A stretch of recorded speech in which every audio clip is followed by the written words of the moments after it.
It's Funday Thursday. Hey, listen, Thursdays here at the Panozzo Team, this is the day that we train, and we train harder than we actually work. So I'm fired up because I'm gonna beat these guys up today, and I'm excited to do it. And I'm not saying beat them up in a way where I'm gonna physically beat them up. I am gonna beat them up a little bit mentally, because again, mental toughness in this business is key. And that's what we're gonna talk about today. We're gonna go over some things, talking about making phone calls, how to talk to people, and it's that mental toughness thing that I really want to help these agents break through to. So this will be a good one. Stay along. Okay, so I am gonna go deep on some stuff. Some of you are gonna get it, some of you aren't gonna get it. But I am going to spin some things up that I have learned over the years. Okay, not 6 months, not 12 months, not 2 months. My time in sales, I've learned a lot of stuff. I mean, think about it. Like, I was in sales when there was no technology. It was a landline, phone call, look at someone in the eyes, handshake.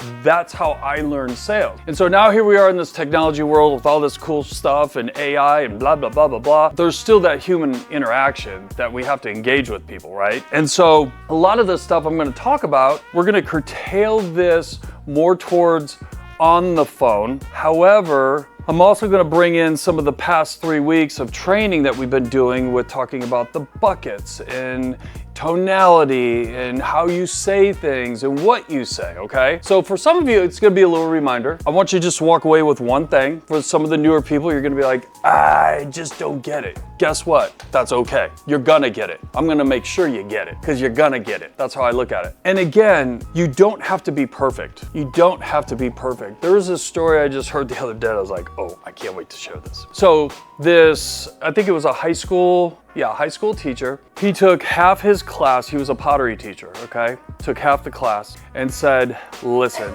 this half, I want you guys to focus this whole semester on making one perfect pot. The other half, we want you guys to make as many pots as possible. And at the end of the semester, I'm gonna grade you. A majority of the students that had to do one pot got a failing grade. And there was multiple students where they had to make multiple pots, ended up getting a higher score. Why do you think that is? What else? Consistency. What else? Trial and error. Trial and error. Who loves trial and error? 2 people. 3 people.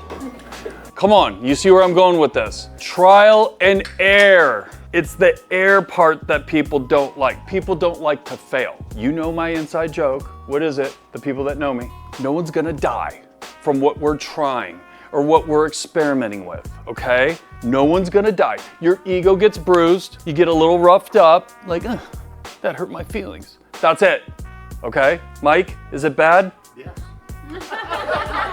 Have you survived? Yes, I have survived. Are you okay? I'm here. Okay, see? In the front row. So see, it's not that bad. And again, this is how some people learn. Who's like a straight A student? Okay. I barely made it through high school. I know what it's like to be talked to in a way that is very demeaning. You are stupid. You're never gonna amount to anything. Blah, blah, blah. Well, guess what? After years of that, it conditions you to where you really don't give a shit if you fail or succeed. So that's kind of like my superpower. See, Katie? See Katie's over there. Oh. Because we have these flashbacks of either parents or students or teachers or professors or principals like taking it out on you. And again, most of our mental well-being is structured and kind of established when we're in our early teens, you know, that middle school ground, give or take. You know, that's, you know, some of these little phobias and little weird things that we have today as adults, we're dragging that back from the day. I'm like, yeah, whatever, fail. Go ahead, tell me you're gonna fire me. Tell me you're gonna move on and go to someone else or whatever the case. I don't care. That's my superpower. That's when you become dangerous, because then you're very open-minded in learning, right? And so that's what I want to do today. So we're going to break down a couple things. I'm going to do a quick little recap of some of the previous weeks, and then we're going to jump into the deep end. Who can explain what the buckets are? Who feels confident they know why it is broken down like that? I want to hear it from someone else's perspective versus mine. What do the profiles of the buckets mean to you? Each profile has a different emotions. Okay. What else? They're different buyers, and you have to approach the buyers differently depending on what they're trying to accomplish. Okay. What else? It's an organization tool in a lot of ways. Okay. Ooh, I like that. I've never heard a phrase like that. It kind of shapes the conversations you're going to have with each person, you know, based on what they're going through. It shapes the conversation. If somebody just lost a spouse or a family member, are you going to be excitable and happy like, hey, Michael, hey, man, what's up? Hey, I know you just lost a spouse. Hey, you ready to buy? No, you're going to be like, hey, I'm so sorry for your loss. I know this is a hard time for you. And I know that your husband, did all the, the buying and the selling of your previous homes, but listen, that's why you have me. We're gonna help each other. I'll get you through this step by step. I'm gonna map this whole thing out so that you feel comfortable. You okay with that? See the difference? So again, it's how you sound, your tonality, it's how you deliver it, and it's what bucket are they in, okay? That's super important. Because if you can't, this gives you the ability to size up your competition, okay? That's why I like it. Because again, I was probably about 1.5 years in, okay? I had sold quite a few houses and I was doing well, but I wasn't mastering like all of these different types of buyers and sellers. And so I was getting frustrated. I'm like doing really good on reloads, doing really good on first-time home buyers, but I was kind of like dropping the ball in some of these other categories, and it was frustrating me. So I'm like, I don't get it. Like, I do really good with these people, and then this, it's like oil and water. And then I had a breakthrough. Once I had the breakthrough, I'm gonna tell you, once you start to look at a client, and the first thing you're trying to do is figure out which bucket they're in, now you know you're onto it. When I ask you guys, well, which bucket are they in? Well, you don't know. That's a problem. You have to know what you're up against, okay? It's no different than if you're going down some creepy alley and some dude pops out, okay? Like what's this guy, does he have a gun? Does he have a knife? Is he gonna open up his trench coat and be like, hey, you wanna buy a watch? Like, what is this person doing, right? Same with our clients. If we can size them up sooner, now we have the cheat code to what it is that they're going through. That's why we do this. Okay, so these are all the buyer buckets. Now, if somebody comes up with a new one and it's legit, guess what? We're gonna make another bucket. But these are all the types of buyers that we work with. The first-time home buyer, relocation, move up, luxury, second home, downsize, investor, the second agent. We were working on that one the last time. When you're like the second agent that comes onto the scene, what are you doing? It's almost, you treat it like an ER situation. Like, all right, we got a shot wound, victim was shot in the right arm, and you're like trying to assess what's going on. You're telling that client like, hey man, what happened on the first go around? Because I want to make sure I don't do the same mistake. Dealing with land, dealing with investors, they're all different. They're all different. And even with sellers, you have the second agent, okay? Divorce, death, downsize, reload, luxury, investor, move up, second home, vacation home. Those are tough. Especially the second home vacation, like they're kind of like in this weird mindset, right? They're not like a typical seller. So again, I'm going over this quickly, okay? Because we're gonna get more into the weeds here on how we talk to these people, okay? Especially over the phone. Now, this is gonna serve you both ways. I always find people get excitable, I wanna work my sphere deals. Because those people already know, like, and trust you, right? Where strangers are much more difficult to work with because they don't know, like, and trust you, okay? So this is going to serve you tenfold when dealing with your sphere deals because it's going to make you even that much more professional. And you guys want to be more professional, right? Yes. Yes. Yes. All together on the count of 3. 1, 2, 3. Yes. Okay, see? You guys want to make a lot of money, right? Yes. You don't want to suck. No. Okay. See the tonality? Okay, we're on the same page. This is what I call framework of a call. I don't care who it is.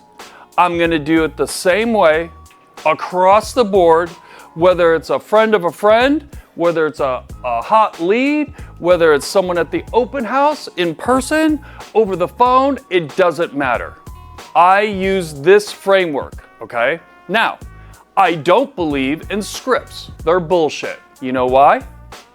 Why? Sound like a robot. Robot, what else? Fake?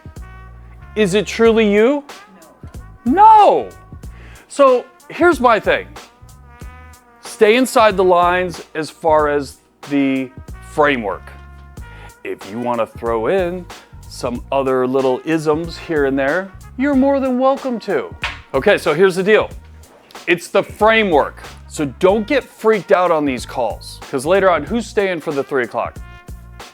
Ooh, we're gonna have some smoke coming out of our ears. I'm excited for that. So the framework. Listen, I was in the car business for many, many years.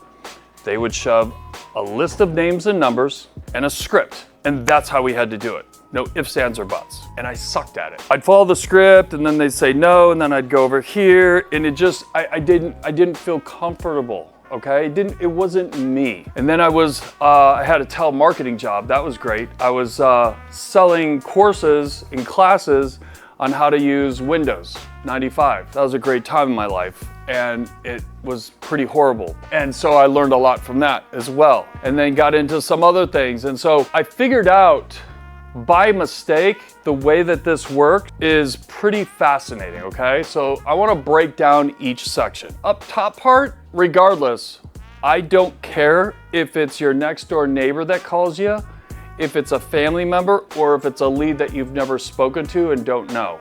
The same applies to each and every time.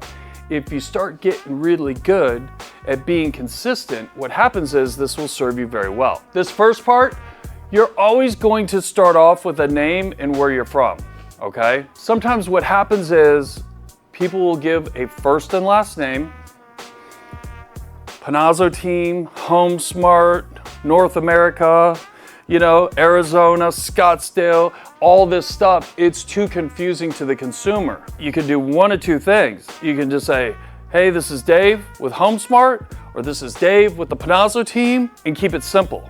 And then tie it to, what's the lead source? Hey Mike, this is Dave with Home Smart. Hey, Bob referred us to each other, okay? I'm gonna make that connection because it's important, right? Because when you answer a phone and you don't know the number and it is a live, are you leery? Think about how I'm leery as shit nowadays because it's like, you answer the phone and there's like that delay. You're like, oh, I was on the robocaller. Let's see what this guy has. He's, how are you doing today? I'm like, what are you selling?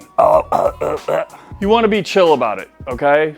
It's like a matter of fact. Hey, it's Dave with HomeSmart. Bob connected us. Or, hey, it's Dave with HomeSmart. We were connected through HomeLight.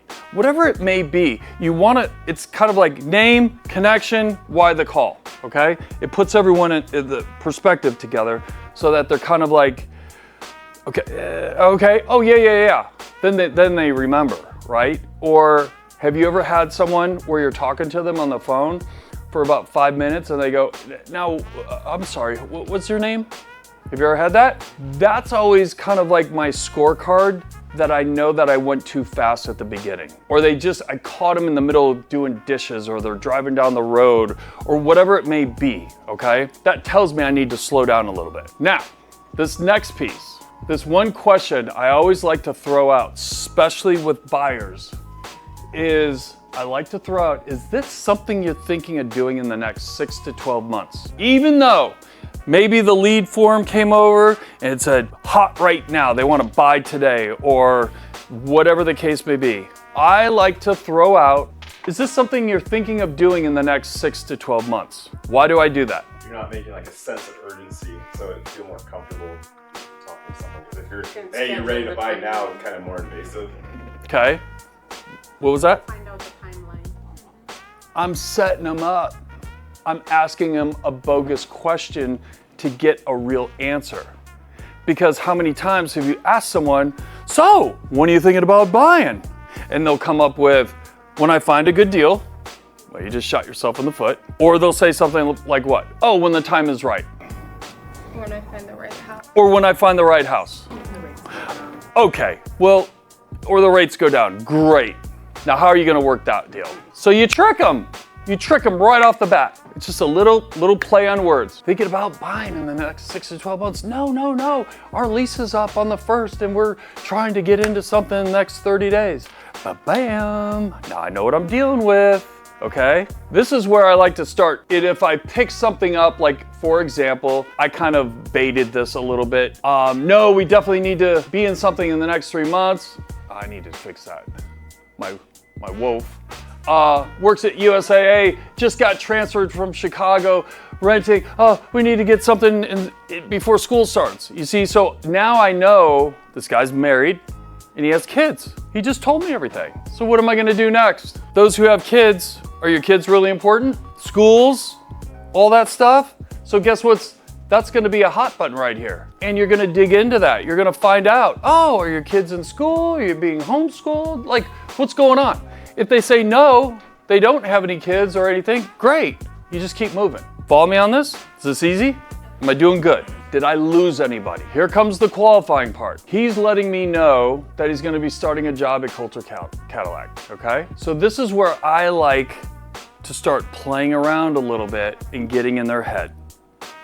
So it's like, Michael, if you could close your eyes, paint the perfect picture of a home, what would it look like? Why do I say it like that? Get some to think. I am telling him what to do, okay? Have him paint the picture versus you going, how many bedrooms, how many baths, how many this? Now you're acting like you're working at Napa Auto Parts, taking an order. Don't be an order taker. This is a creative way to get conversations flowing, okay? That's the reason why I do it this way. And again, this literally happened by mistake, the way that this call's going down, because I was flying down the freeway one day, pounding some rock stars in between listing appointments, and I took this phone call, and Kim was in the car. She goes, oh my God, that was brilliant. I go, I don't know what happened. I blacked out. I don't remember, it just happened by default. And I asked her, I said, can you give me a step-by-step, the best you can?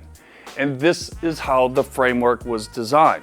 He's closing his eyes on the phone, because this is what I picture, okay? They're closing their eyes like, yeah, I want a 4-bedroom, plus den, 3-bath, 3-car garage, large backyard, pool, spa, all the stuff, right? Need to be 30 minutes away, easy access to freeways. He's spewing out everything versus you going down a sushi checklist of what it is that he wants, okay? A lot more professional, don't you think? Do you like how that flows? This right here, the recap of what he says, this is where the magic happens. And let me put this in relations to what I mean by this. Have you ever been at an expensive restaurant where it's a big order and the waiter or waitress takes your stuff down and they're like, great, I'll get the appetizers out and your drink order filled, and he takes off. The food starts coming out, it's all jacked up. Have you ever had that happen? How bad's that suck? You're like, I gave you an order and I saw you writing it down, right? How did you screw this up? Well, as he was going around the table taking orders, you know, there's always that one person in the friend group that, well, you know, I'd like to change it to this, or, you know, they start changing things to the order and he's scratching stuff out and doing whatever. Well, what he failed to do was to recap the order. Now, when someone recaps an order, what happens? No, I said medium well. Oh, no, I said ranch on the side. No, French fries, right? You have an opportunity to correct them. So what I like to do is take what I heard. Now I've gotten really good at this, so I can do this on the fly, but at the beginning stages, you better pull off the side of the road, stop what you're doing and write this shit down, okay?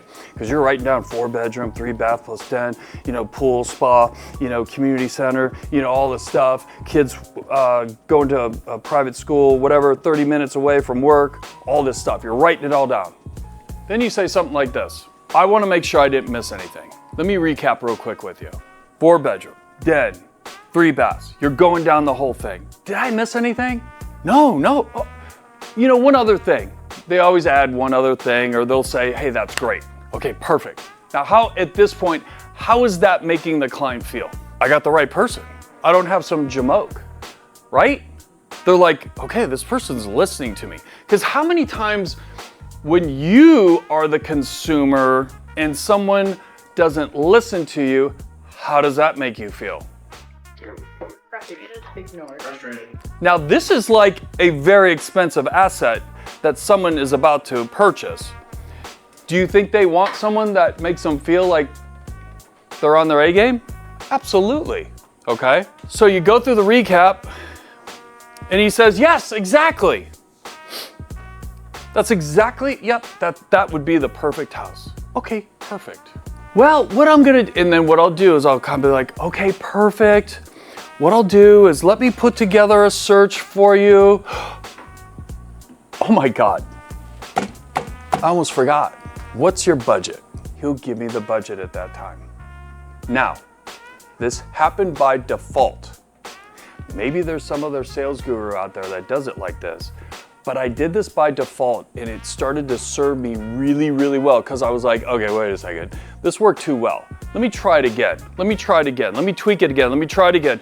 Fail, succeed, fail, succeed. Remember, D student, I'm good at that, okay? Back and forth to a point where I was like, holy shit, this is working really well. Because how many of you, okay, that have had a previous real estate license, that has had some previous training, you start with the price up here, right? And work your way down. Oh, so Mike, what's your budget? Hey, great connecting. Hey man, what's your budget? What are you looking for? Right? Tell me if I'm off. That's how they tell us, right? So I am connecting up here with some open-ended questions. I'm getting him engaged. He's painting pictures. I'm recapping, and I'm putting price down at the bottom of the conversation. Not up top, because is price always important? Yes. Not really. Location, schools, restaurants, that's more important than the actual house itself. It's weird how because people that want to buy a $500,000 house with a pool and all the stuff, we can sell them a house out in Buckeye, right? But is that location what they want? Come on, work with me here. No, because they need to be near work, or they need to have a certain school district. They need certain restaurants. They need certain things, right? So by throwing in the price at the end, now you know what you're dealing with. So now all of a sudden, it's not so much the price, it's this stuff up here that's more important than the price. So then what I like to do is at the end of the call, I like to see how well I did, okay? It's like a grading system. It's a scorecard to see how well you did on the phone call. So it would go something like this. Okay, perfect. What's the budget? 1.2 to 1.5. Here's what I want to do. Based off of what you're telling me, I'm gonna hand pick a couple homes for you to send over to you. I'm not gonna do a search. I'm not gonna give them 50, 100 houses to choose from. I'm gonna hand pick because I wanna make sure we're on the same page first. And in the meantime, I'm gonna give you some homework. I'm sure you've been online looking at some houses. Have you been on Zillow or Redfin, some of these guys? Yeah. Hey, I want you to send me some of these homes that you've seen that you like. Because then that way I can kind of get a feel of the style and backyard and all that stuff that you like. Because what I don't want to do is waste your time and send you houses you don't like. Would you do me a huge favor? send me a couple screenshots of these houses that you've seen. And in the meantime, I'll put together a search for you so that you can see these 3 to 5 homes and let me know if I'm on the same page. Is that cool? Yeah, perfect. Click. Okay? So now, this is where your scorecard, if you did well or not. If you get some text messages with screenshots, that is considered a home run. That is the win of that call. If you don't, what are you gonna do? If you don't get screenshots? Follow up. How would you follow up? Quick text. And what would you say? This is what I had picked for you. What do you think? Nope. Hema, did you forget about me? I need those screenshots of homes. I want to make sure I don't waste your time when I send you these other homes. See what I'm doing? I have a reason now to follow up because I gave him a call to action. See, I want it to be a two-way street, not a one-way street. They always want something from us, but we don't have anything in return. How nice would it be? Hey, Maria, we'll definitely have a phone conversation, but I'm gonna have to take a $100 deposit. Now you know your client has some skin in the game, right? You'd talk to them for probably 2 hours, right? Well, this is kind of like that skin in the game to where I want them to put some, I want to see if they're real or are they just calling around 1,000 different agents? Because I need to stand out and be completely different. See how that works? So that is my earnest money, them sending me the screenshots. That will also work on the sell side. Now, again, I'm throwing a lot fast because this usually takes a while to go through this. But do you understand the concept of why?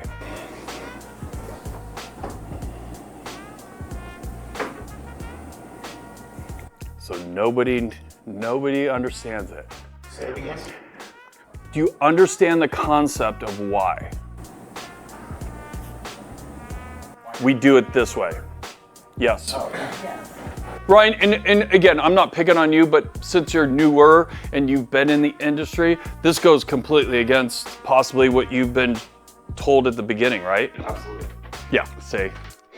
But it's really good. Like, you're getting a whole lot more familiar with the person and actually gaining their trust and not just shooting for, like you said, a kill shot right in the beginning and just blow it up right there where, you know, you either piss them off or they've heard it before or this or that. This is more relationship building type trust earning.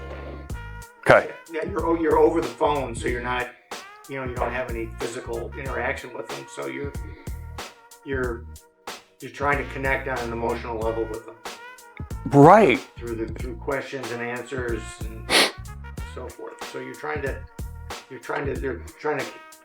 get a feeling from them.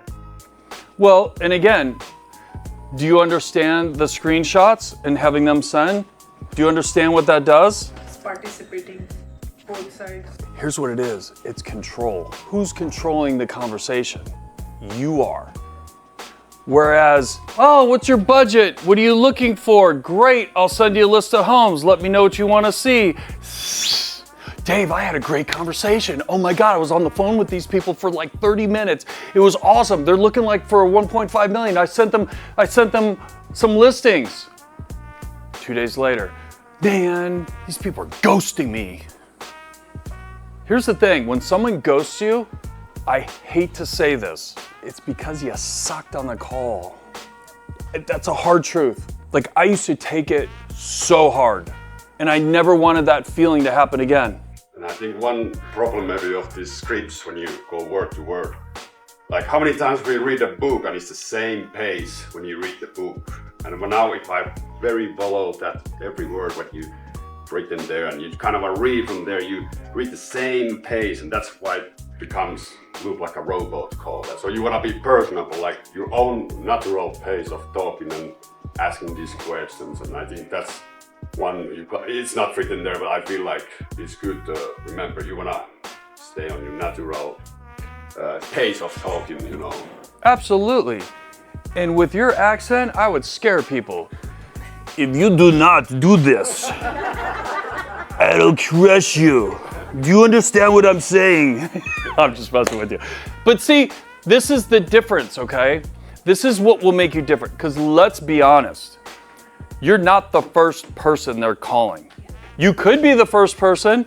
You're gonna set the tone handling the call like this versus everybody else. Now, if you are the fourth person or fifth person and you do this, is that gonna make you look different? What happens when you're different?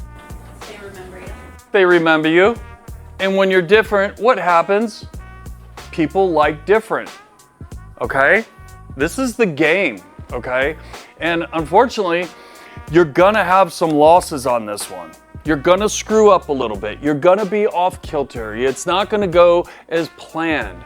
But I tell you, who's received screenshots? How does that make you feel when they send you a screenshot? It's a win. Yeah, Katie's like this. Now we have a balcony. We can go out there and go, we can go, you know what? That was a great call. Let's get in there and get another one. Brings me back to my car business days. What about you, Jennifer? The first time when I explained, now Jennifer's been an agent for a while, and I know you were like stunned deer in a headlight when I explained that, but when you did it, what was that feeling that you got? It's the best because they're engaged, and otherwise, they're not. You don't know. But once you get that screenshot, they care enough and they're interested. You're locked in. You are locked in. So let me flip the script here real quick. It also works with sellers, by the way. Even better, okay? Because typically we can pull up, obviously the home, unless it was a new build, which you get occasionally, right? New builds, you're not gonna have anything. You're not gonna have anything to base it off of, unless a neighbor next door, you're like, okay, same square footage, you can kind of have an idea as to what the home looks like. But see, what I like to do with sellers is kind of the same thing. Oh, tell me what you did. Have you done any remodeling or anything? Hey, I'm actually looking at the home right now. Does it still have brown walls? And, do you still have, the white refrigerator and the black microwave and the stainless steel washer or dishwasher? No, we replaced everything. Oh my God, you did a remodel? Would you do me a huge favor before we get off, when we get off this call? Will you just take a couple pictures of the remodel that you did, because I can't see it. And see, when I come to your home to present what your home is worth and go over our marketing plan and go over all the goodies, I want to be able to price your home and be able to give you a price the same day. You'll do that? Absolutely. Just send me a couple screenshots. I don't need any cinematic, like don't clean up, just do a couple. I want to see the level of remodel that you had done. Now, the reason why I started doing that was Kim and I went on a listing appointment and I took the phone call and I asked the people, hey, have you remodeled anything in your house? And they're like, oh yeah, we redid the kitchen. I'm like, awesome. It's like $350, $375. This was like probably 7-ish years ago. I was still green. And we show up and I hit the panic button, because I always go with a price in mind. And we walk in and it's like, oak cabinets, Formica countertop, white microwave, black fridge, stainless steel dishwasher. In the mind of the client, they did a remodel because they bought new appliances. In the mind of the client, they put new door pulls on the cabinets. That was the remodel. You see? So I panicked, Kim panicked, and we're taking the tour, walking around the house. I'm like, we're texting each other. And she goes, I don't know. I'm like, oh, you need to know. Oh, this is great. Look at the baseboards. You did a great job. And we're walking around. And I just came up with a price and winged it because we were not prepared for that. Because the comps I pulled, I kept it all. I pulled all the sexy remodels because that's what they said. And in this particular neighborhood, the ones that had remodeled kitchens went for a lot higher price and we ended up getting it, but nonetheless, got lucky, okay? But this is where all that would have been taken care of up front if I would have asked the call to action for them to send me photos of the remodel. Or when someone says, oh my God, we redid the backyard, I'm like, oh, take a couple angles, let me see. And I'm telling you, the feeling you get when they do that, you're just like, oh, I got these. Because I don't know what the odds are. I mean, I don't keep track. I wish, you know, we had some way of doing that. Like every time you get a screenshot in doing it like this, what are the odds of you closing that deal? I'm gonna assume it's pretty damn high, okay? Tally board. Yeah, screenshots versus closings. Like I'm gonna assume it's probably up there, okay? So do you in your gut understand the concept behind the framework that's behind you? Yes. Michael, I'm gonna pick on you because you're a new guy. And if a new guy understands it, then I know I'm doing good. If you don't get it, then I'm not doing good. See, that's my scorecard. See, I always gotta keep myself in check, right? Because you guys are learning from me, I gotta make sure I got my shit together. So, we're not gonna do an actual call or anything. Just walk me through step by step of what this looks like. You're getting to know the person a little bit, what they're kind of looking for, their personal life, why they're trying to either move or buy or sell, I guess you could say, for the connections. Hold on. How about we establish which bucket they're in first? Yeah. You have to. And why do we do that? Because you don't want to, you want to set the mood, or the tone, I guess you want to say. No. Why do you want to know which bucket they're in?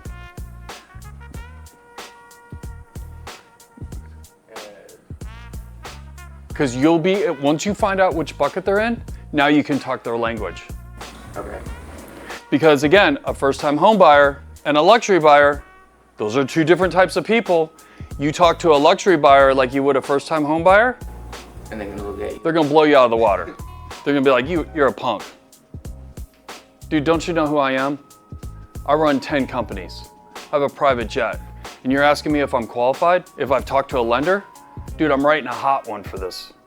I'm writing a check. And I wanna close in 2 weeks. And you're asking me if see? I mean, this is what they do, okay? So you gotta know their demeanor. You gotta know the profile first. Because once you establish that, then you know. Brittany, yesterday, I asked her, which bucket are they in? Well, you know, I don't know. You know, they're really not in a bucket.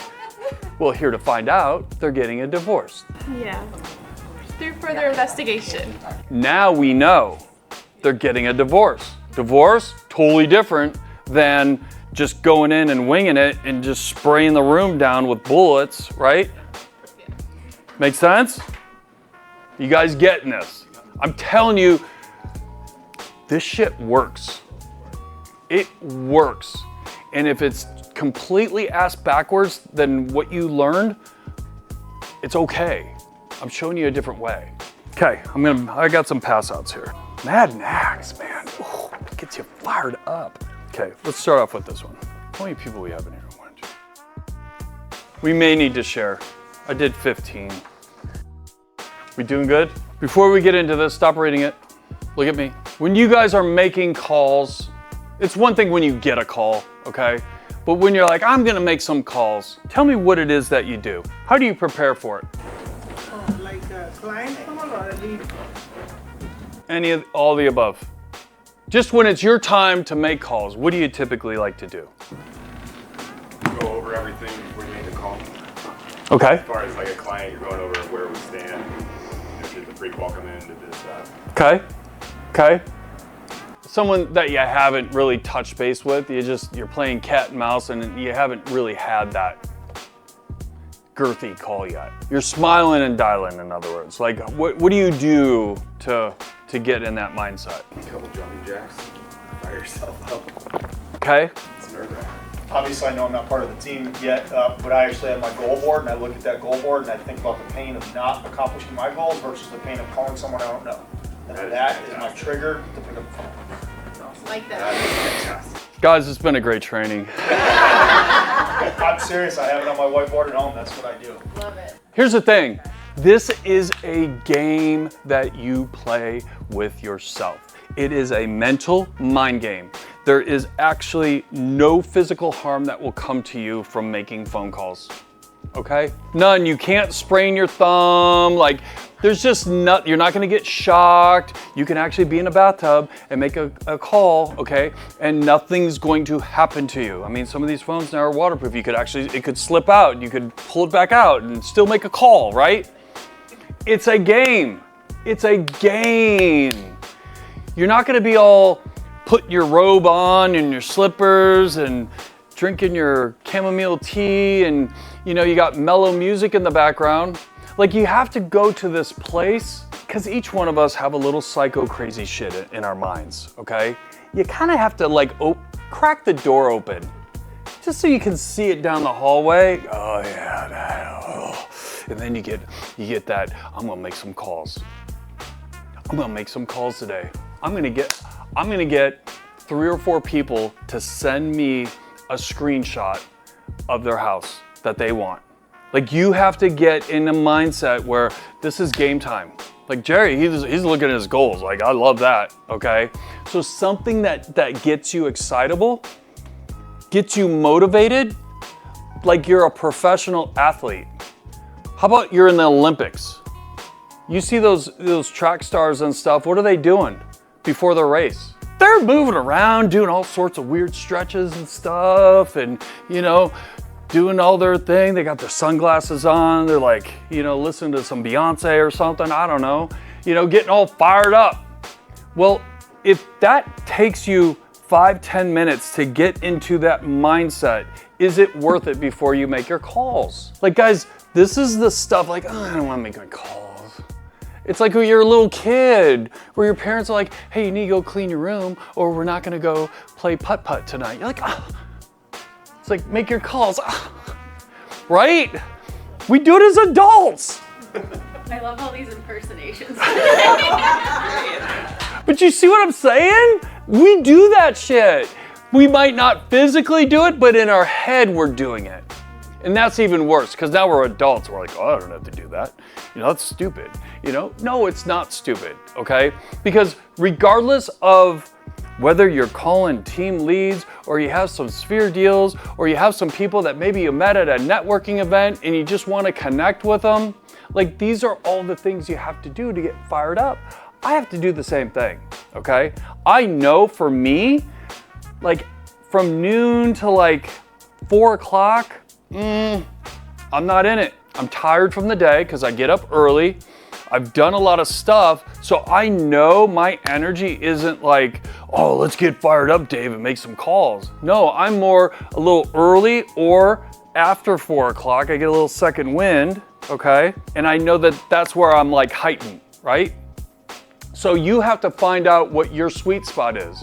And again, please, when I hear agents say I make calls from 8 to 10 in the morning, I have to call bullshit. Now, it's one thing if you're calling expireds, okay? That's not my jam, because you gotta call 300-400 of them to even get through to someone, and when they get through to you, they're cussing you out. Kind of negative, right? But to make calls before 11 o'clock in the morning, who are you gonna talk to? Unless you have business owners and doctors and stuff like that that have the ability to answer the phone during those times, that's great. But the odds are it's probably not. You're probably dealing with a working person that is at a job 9 to 5. They're at a job. How many have had a miserable job in their past lives? Were you answering your phone all the time at work and excited to talk to a salesperson that wanted to sell you something? Yeah, let's remember those days, okay? No, I definitely wasn't. And I would definitely not entertain someone at 9:30 in the morning to talk about one of the biggest assets in my life, which is buying a house, okay? So put that in perspective. So guess what? When do you think the sweet spot is in making calls? When you have the best opportunity to get a hold of people? 4 to 6. When they're fucking off at work late in the afternoon. Hey, it just depends. Lunch break. They worked all day and it's kind of like, it's an hour before I gotta leave. I'm gonna Driving home. Hey, it just depends. Thursdays in the corporate world, late afternoon is what? Happy hour. Pretty relaxed, happy hour. So guess what? Maybe from 4, 5 to 7 is a sweet spot. Because guess what? Tomorrow's Casual Friday and it's a half day. So are they gonna be giddy? Yes. Come on, people that work jobs, you know, or on a job, you know what I'm talking about, right? Or how about on Saturday? Saturdays are good. Yes, sir. Sundays. Sundays. Mornings are good. That is the Lord's Day. However, some people are out goofing around on Sundays. Like after 12 o'clock on Sunday, to me is a sweet spot. Because if you're at an open house and the open house is quiet, what are you doing? You doing TikTok? Or you know what? How about if I rip 10, 20 calls? What if you get a hold of someone? Because you know the odds, once you get a hold of someone, someone's walking through the door, it's like, it's a good jinx, right? So these are things that you have to keep in mind. And again, getting fired up to do this, if that's what it takes, then that's what it takes. There's nothing wrong with you. It's not weird. If you have a little, little ritual that you like to do before you make calls, guys, I'll buy you a truckload of rabbit's feet. Whatever it takes, have them dangling all around your home office. Where do you like to make your calls? What gives you, what empowers you? Standing up. Okay, standing up. I like being outdoors. Outdoors. Are you a walker? Yeah. You walk and talk? You were in the car business, right? Yep, see? You do one of these. Remember this? Yeah, well, yeah, dude, yeah. I did a 4-pounder. Yeah, I know what you mean, man. You know, it's that kind of stuff. Where else? What else do you like to do when you make calls? What about you, young lady? I like to be outside. Outside? It's 115 out. You're gonna be out there making calls? I like to sit under like shade or something. Okay. Okay. I honestly like driving. Driving? In the car? Yeah, that's good too. Me too. Yeah, I'm a car guy. I like in the car for some reason. I'm just like, yeah. And then my wife is like, will you tone it down? No, I'm excitable. Motion creates emotion, so anything moving, I think. Like I can be walking around inside and I just feel more natural on a phone than sitting in a cubicle or something.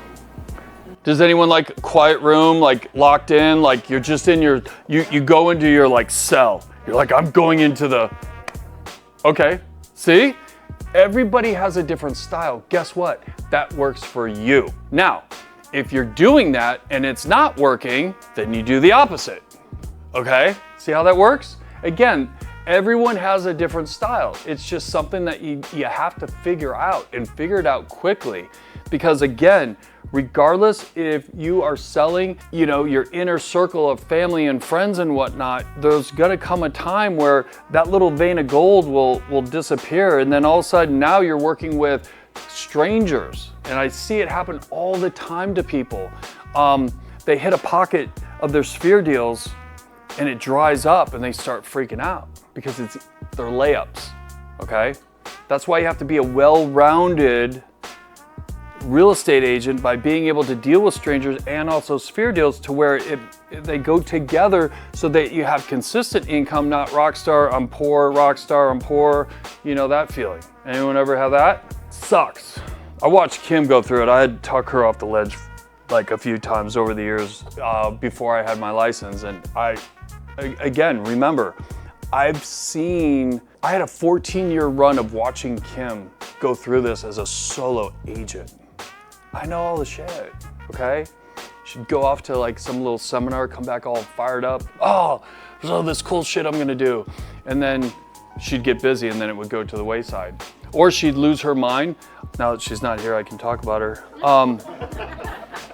She got a little feisty yesterday. I go, what is your problem?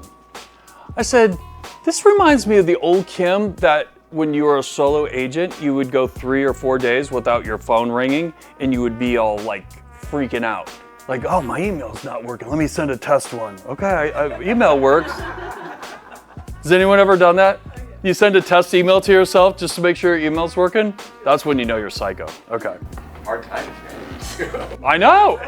I'm seriously, I've been front row seat. I know what that feels like. And sometimes, the things that we, you sometimes have to lie to yourself. You have to lie to yourself to get yourself fired up, okay? Now motivation, energy, drinks and all that stuff, that's a temporary motivator, okay? It's the mental stuff that will give you the longevity in this game to know you're okay. The people in this, we're all in the same boat here, including myself, okay? That you'll go through these times and get frustrated and whatnot. This is another thing too, like who are you contacting? Number 3, obviously if you are following up with past clients, that's one thing. That's a happy, joyous, free type call, right? Someone that's already done business with you. You're saying hi, right? That's different than calling the leads that you've never talked to before. Let's not blur the lines there and get those crisscrossed. Like you have to go in going, okay, I am fired up. I am gonna go after these people that have not picked up the phone. Don't blur it together. You wanna kind of take your pick of which ones you're gonna call. So then that way you can be in the mindset for that particular type of client. Because if you're just going down a list versus, and they're all mixed up, you may be talking to like a cool client that you had really cool time with, and then all of a sudden you're calling someone that's like, wants you to hang up and never call them again. That's gonna mess your head up, right? Take me off your list. You're not on a list. Take me off your list. You guys suck. Whatever, right? How does that make you feel? You just came off a really good call from a past client. Now all of a sudden someone's telling you suck, take me off the list. So be careful of how you categorize your calls. Make sense? Cool. Cool.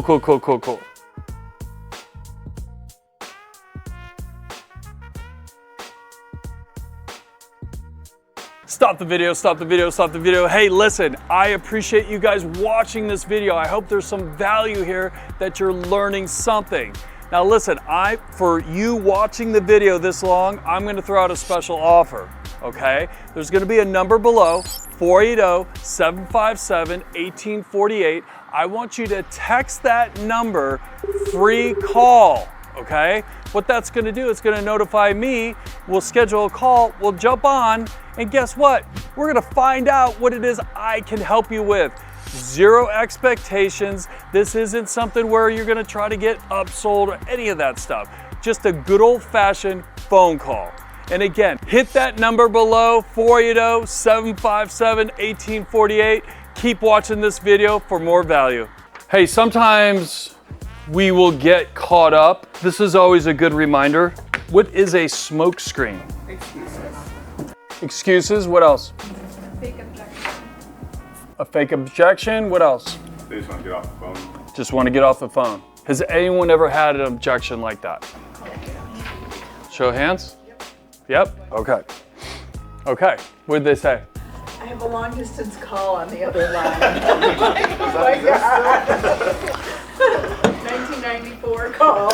Yeah, does that cost, how much is that? 7 cents a minute? Here, I'll Zelle you 40 cents. Can you give me some extra time? A for effort, though.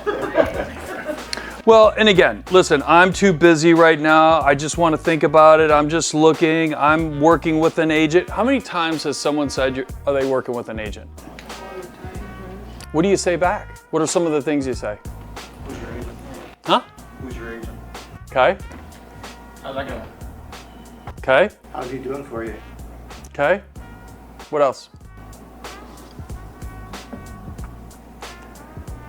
I just give my card and tell them that if he didn't pick up the phone or he goes on a vacation, I'm the best realtor in Arizona. Call me.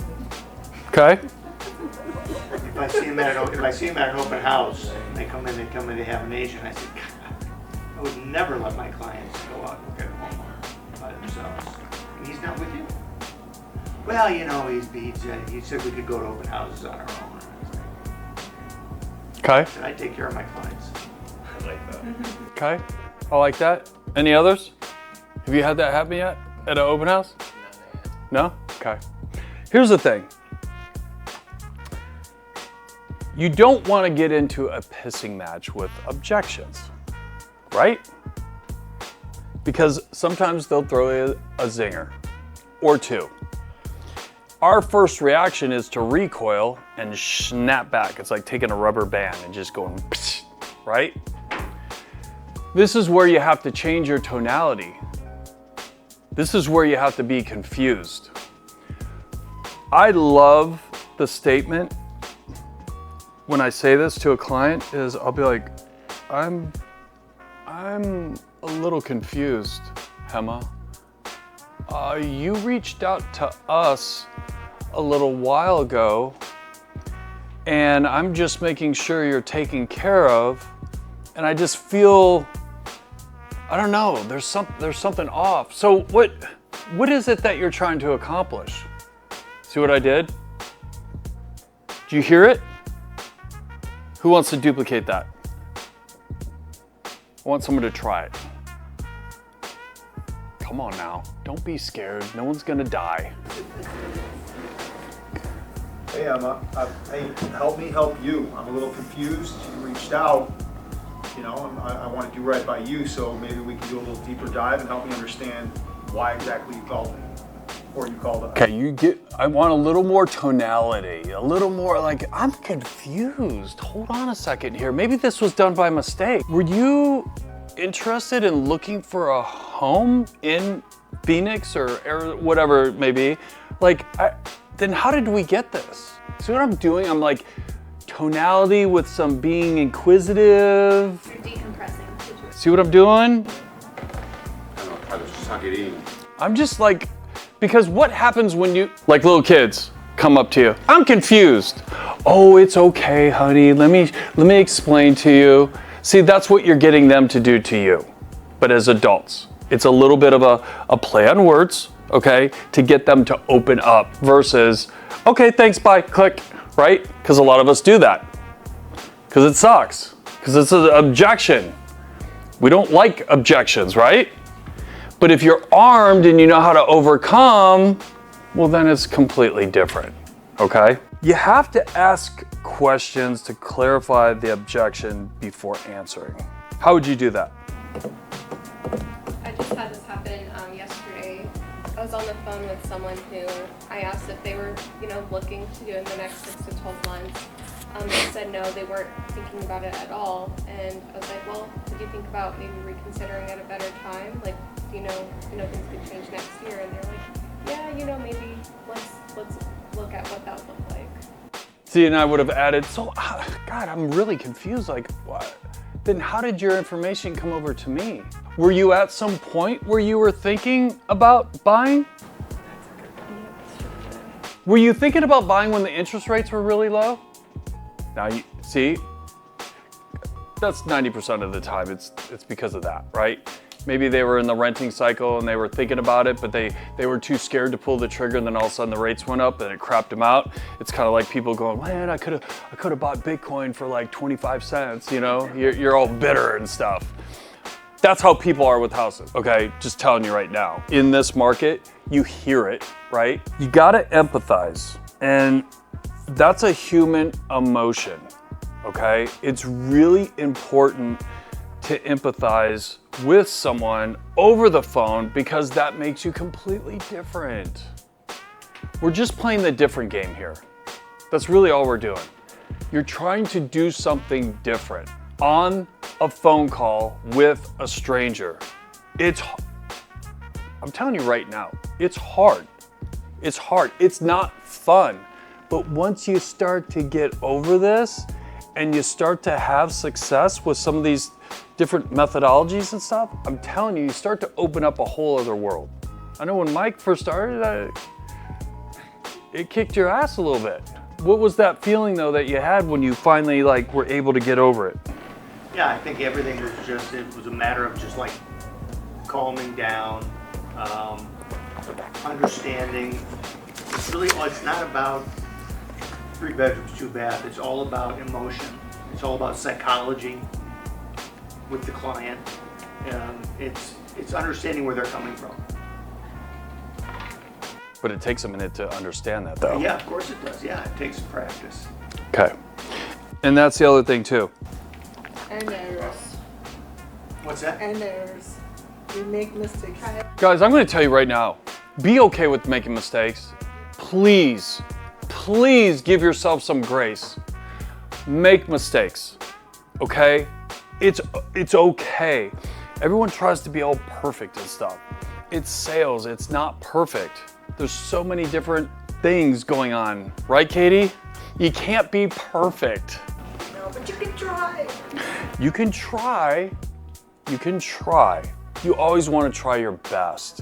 However, it doesn't have to be perfect. Because I would rather have you try 1,000 times than try to do it once and be perfect, okay? All right, here's what I want to do. I want you guys to partner up. I want you guys to partner up with somebody. I want you to throw a couple objections at each other. And just on the down low, we're not gonna get crazy here because I gotta be conscious of time because we're gonna hit it again at 3 o'clock. This is gonna be like a 6-pack Red Bull afternoon because I'm performing this afternoon. See, I already have like 3 o'clock, it's game time for Dave. Okay, for those that are gonna be at the call party, like I gotta get fired up and perform. We crashed so hard at 4. It doesn't matter. Hey, my wife's out of town, so I can do whatever I want. So what I want you to do is this. Come up with 2 objections that you have personally had, that you know, and I want you to partner up with someone and serve up that objection to the other person and see how they handle it. Make sense? Any scenario? Yeah, whatever. Yeah, now this isn't one of those, listen. I would say buyer, seller, it doesn't matter. Yeah, it doesn't matter. Don't do some crazy, like I'm gonna get you type thing. Keep it simple. I didn't want to be his partner. Right. But he kept asking me questions and I forgot I wanted to hang up on him. Good. What were some of the extra questions that? Oh, he was just asking, like, so the scenario was, I was working with another agent. It was like a family member. And so he kept digging in and pushing in on what the relationship was like. And have you ever worked with a family member before? And the transaction or something didn't go good. And it kind of ruined the relationship. So he kind of planted the seed of doubt. And then he kept asking questions. And I was just like, ah. Okay. Cool. Who else wants to share? I'll share. I like what Mike really did. So our scenario was the client was, they were looking to sell their home, but they decided they kind of got cold feet and they're like, you know what, the market's just not that great right now. We don't have to sell, we'd rather wait. And what Mike did with that scenario is he storytelled and he said, this has happened a lot with, some of the clients that I worked with, and what we're able to do. Ooh.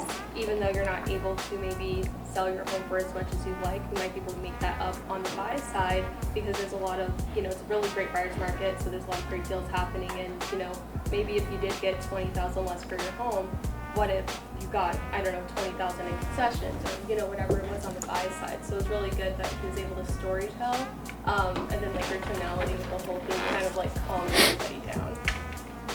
Let me ask you guys a question. When you are making these calls, what is your intention?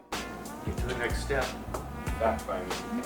What is your, I'll be satisfied if this happens, what is your gauge? What are you working off of? Get to their why. I just want to connect. Buy or sell a house. At the end of the day.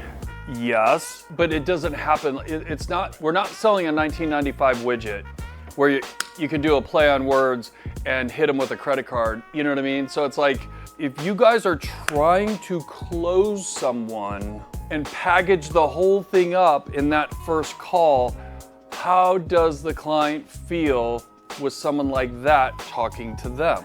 Slimy. Like hardcore. That's like super closer shit, right? So you have to go in your mind, depending upon where they're at, bucket-wise, timelines, this and that, you have to kind of gauge it. I don't have a matrix for this or some chart or graph that you can check a box. You just have to end that call in a way that now you have something else to talk about the next go around. Because you understand what the follow-up process looks like, right? Do you know what it looks like? How many follow-ups does it take to get someone from that first call to the final result? As many as it takes. Right. Yes. Whether that's, I've been working with this client for 8 months. Someone, didn't you just recently? Me 3 years. No, but Katie, 8 months, right? Someone? I've been talking to him, I think, for a year, and just got. How many times have you talked to them? I mean, probably, honestly, probably 12 to 15 Okay. or more. Okay. You said 3 years, Jennifer? And they just bought? No, they just finally. Oh, that's right, the ones from, okay. How many times have you talked to them? Met them in the office a year and a half ago. It was like, Do you see this is the game. It's not a today business. And so if you've been in other sales, it's hard to make that transition, okay? Kim had to slow my roll because I was like, you gotta understand, I was brought up with, they don't leave the lot.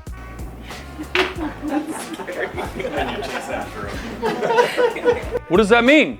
They don't leave the lot unless they buy. You are closed today, right now. Okay, so how do you think I was acting the first time someone kind of acted as if though they were thinking about buying or selling? Kim's like, dude, you got it. I go, this is bullshit. I'm like I remember the first counter offer. She goes, you know, you got to put 24 hours on. I go, screw that. How about we just make it like 3 hours? Let's get it done now. Like, let's get it done before midnight. Like, I just was like in flashback mode of my car business days. But I learned, okay, to soften. Now, deep down inside, I still love that piece of it. But I know that people can't handle that, right? I would much rather be able to get the seller and the buyer in the same room at the same time. Do you know how cool that would be? Do you know how exciting that would be? But over here, you know, you write an offer and then you're like, boy, I hope they respond. You know, I hope they respond. Refresh, refresh, refresh. Oh God, if they're not responding. Just do it all in the same room at the same time. That'd be really cool. That would definitely be some reality TV for sure. Okay, I wanna wrap this up.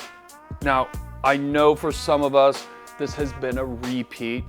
So for the ones that have heard this before, what was one thing that kind of triggered you a little bit to go, you know what? Yeah, that's something that either I've gotten away from or I do or something.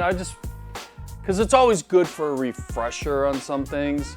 You're never too good to train or to learn something. So I'm just interested in just some feedback for myself. for me, since I did cold calling at Yelp at one point in my life, best job ever. Good character builder. Yeah, excellent character. So now I still get that little, Yeah. even with all that experience. So to hear you say that there's that commonality that we're all vulnerable in that area, nobody's rejected, it's proud, but that it's a numbers game, and that the more we just keep going, whatever it is, we're all trying to get through the calls, and we all feel the same way, and eventually it's going to hit. So, Yeah. Who else? We have to keep doing it. You just get better and better and better. Like if I remember my first call, I sucked, man. I didn't know what to say. But I'll tell you this, I made this phone call somewhere and I found out he said yo, I said yo. And that's how the conversation started. And dude, we're talking now, I talked to, so